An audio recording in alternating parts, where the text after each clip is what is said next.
প্রস্রাবে ফেনা যাচ্ছে এমনটা মানেই কি কিডনি খারাপ?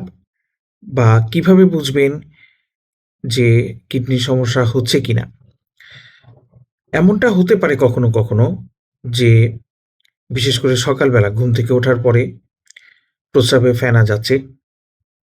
কখনো, কখনো এমনটা যদি হয় কিংবা যদি এমনটা হয় যে অনেক জোরে প্রস্রাবের বেগ আসলে বা অনেক জোরে প্রস্রাব করলে প্রস্রাবে ফেনা হচ্ছে বা ফেনা বেশিক্ষণ থাকছে না বা ভেঙে যাচ্ছে, এরকমটা নরমাল। এরকমটা যে কারোরই হতে পারে।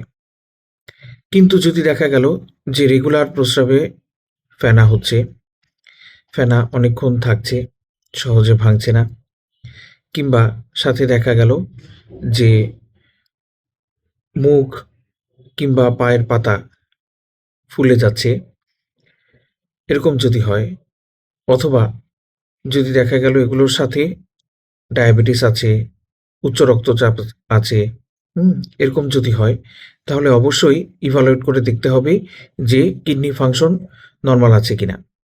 সেক্ষেত্রে অন্তত প্রস্রাবের রুটিন পরীক্ষা, ইউরিনারি এবং ব্লাডের ACR test, albumin creatinine ratio করে দেখতে হবে এবং অবশ্যই একজন বিশেষজ্ঞ ডাক্তার, মেডিসিন বা কিডনি বিশেষজ্ঞ ডাক্তারের পরামর্শ নিতে হবে।